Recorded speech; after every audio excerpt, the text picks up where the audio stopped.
Hello students. आज की video में हम उन 3 बातों का जिक्र करेंगे जिससे हम अपने आंसर में उन बातों का ध्यान रख के हमारे आंसर को इतना बढ़िया बना सकते हैं जिससे हम पास ही नहीं होंगे बल्कि मार्क्स की बौछार हो जाएगी। तो कौन सी हैं वो 3 बातें जिसका हमें ध्यान रखना हमारी इतनी अच्छी प्रिपरेशन होती है और उसके साथ-साथ अगर हम इन 3 बातों का भी ध्यान रख लें तो हमारे मार्क्स बहुत ही अच्छे आ सकते हैं। तो सबसे पहली जो बात है वो है कि हम अपने जो क्वेश्चन पेपर है उसकी शुरुआत कैसे करते हैं। कई बार स्टूडेंट्स को यही नहीं पता होता कि हम प्रश्न और उत्तर जो है उनका कितना कैसे किस तरीके से लिखें। तो आपको जो आपका प्रश्न है या फिर इंग्लिश में आप क्वेश्चन लिखते हो तो आप इस तरीके से आप शुरुआत कर सकते हो। एक लाइन छोड़ के उसका उत्तर आप इस तरीके से लिख सकते हो। उसके बाद जो दूसरी गलती स्टूडेंट्स करते हैं वो ये करते हैं कि इधर भी लाइन स्पेस छोड़ देते हैं और जो आंसर शीट है उसकी इधर भी स्पेस छोड़ देते हैं और वर्ड्स के गैप बीच में जो गैप होता है वो ज़्यादा रखते हैं। ऐसा आपको बिल्कुल भी नहीं करना। आप अपना जो कंटेंट है उसको एग्ज़ाम में जो नंबर मिलते हैं वो आपको इतना आपने एक्सप्रेस कितने बढ़िया तरीके से किया है, जो आपको याद है उन चीज़ों को, इस बात के भी नंबर होते हैं। तो आप बिल्कुल स्टार्टिंग से यहाँ से लगें, आपका जो उत्तर है वो बिल्कुल यहाँ से शुरू करें और बिल्कुल पूरी लाइन फुल करते हुए इस तरीके से आपको चलना है। आपको ऐसी गलतियाँ बिल्कुल भी नहीं करनी जो आपके नंबर काटें। सेकंड नंबर जो है वो है हैंडराइटिंग। आपकी जो हैंडराइटिंग है वो बिल्कुल नीट एंड क्लीन होनी चाहिए, साफ़-सुथरी होनी चाहिए। अगर बीच में कोई चीज़ गलत भी हो जाती है तो उसको आप एक छोटे से कट के साथ, वो बिल्कुल हल्का-सा कट इस तरीके से करने की बजाय आप थोड़ा-सा हल्का-सा कट लगा के, जैसे फॉर एग्ज़ाम्पल यहीं हमारा गलत हो जाता है तो हम यहाँ पे एक छोटा-सा कट लगा के भी ये बात दिखा सकते हैं कि छोटी-सी मिस्टेक हो गई है। इस बात का ध्यान रखना है। अगर हिंदी के पेपर में, वैसे हिंदी माध्यम है अगर आपका, और उसमें जब हम वर्ड्स लिखते हैं तो वर्ड्स के ऊपर एक होती है शिरोरेखा जिसको बोलते हैं। इस तरीके से फॉर एग्जांपल हमने लिखा, ये लिखा हमने समय, ये इसको बोलते हैं सिरोरेखा। जो ऊपर वाली लाइन है उसको सिरोरेखा बोलते हैं। इसका बहुत ज़्यादा महत्व होता है। तो अगर आप हिंदी माध्यम के छात्र हो तो सिरोरेखा लगाना भी ना भूलें, क्योंकि लैंग्वेज में इसके नंबर कटते हैं। सेकंड, पहली बात तो हो गई कि आपको इस तरीके का आपका जो आपका क्वेश्चन है वो शुरुआत करनी है। उसके बाद जब ये क्वेश्चन ख़त्म हो जाए तो 2 या 3 लाइन छोड़ के आपको आपकी प्रश्न संख्या नंबर 2 लिख देनी है इसी तरीके से, और उसका भी उत्तर। उम्मीद है आप बहुत अच्छे तरीके से समझ पाए होंगे।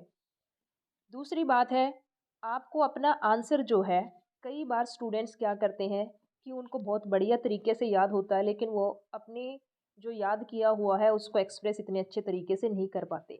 आपके पास कोई भी सब्जेक्ट हो, उसकी उसको आप मैक्सिमम जो है हेडिंग बनाएं। हेडिंग बना बना के आप अपने आंसर को लिखें। और हेडिंग में अगर आपका कोई ऐसा विषय है तो हेडिंग में आपने जो पॉइंट्स लिखा है उसके मैक्सिमम आप एग्जाम्पल भी लिखें, उदाहरण भी लिखें।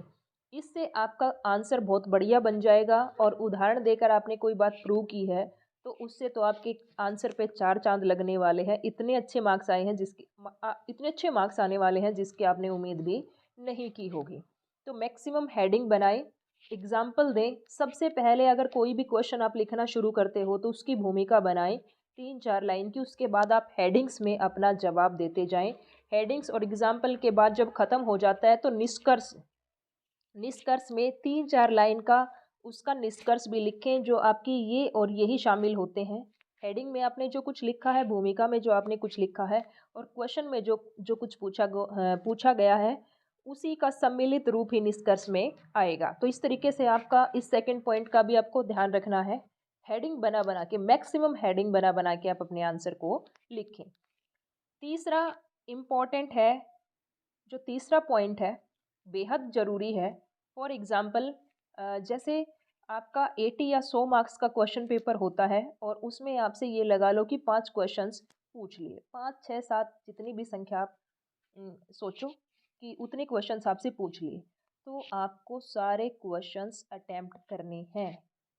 चाहे आपको कोई क्वेश्चन फॉर एग्ज़ाम्पल को प्रश्न संख्या आपको 3 जो है वो आपने इतनी ढंग से नहीं पढ़ रखी, लेकिन आपको उसकी थोड़ी बहुत जानकारी है। लेकिन इस क्वेश्चन को आप बिल्कुल छोड़ने की बजाय जितनी आपको जानकारी है उसको बहुत बढ़िया तरीके से आप लिख देते हो। या फिर जैसे एग्ज़ाम में एक जब बच्चे बीए में हो जाते हैं, ग्रेजुएशन में हो जाते हैं, तो उनके अपने विचार भी किसी टॉपिक पे बन जाते हैं, तो आप उन अपने विचारों को बढ़िया तरीके से लिख देते हो और ये 10 मार्क्स का है, 10 या 12 मार्क्स का है, तो पॉसिबिलिटी ये है कि आपको 5 या 6 मार्क्स के आसपास तो मिल ही जाएँगे। अगर आपने ये 10 के 10 मार्क्स का छोड़ दिया, तो आपको 80 में से नंबर नहीं मिलेंगे, आपके आएँगे 70 में से, क्योंकि आपने अटेम्प्ट ही कितने मार्क्स का किया है, 70 का। तो इस तरीके से आपको कोई भी क्वेश्चन छोड़ना नहीं है, सारे अटेम्प्ट करने हैं, चाहे वो कोई भी क्वेश्चन हो।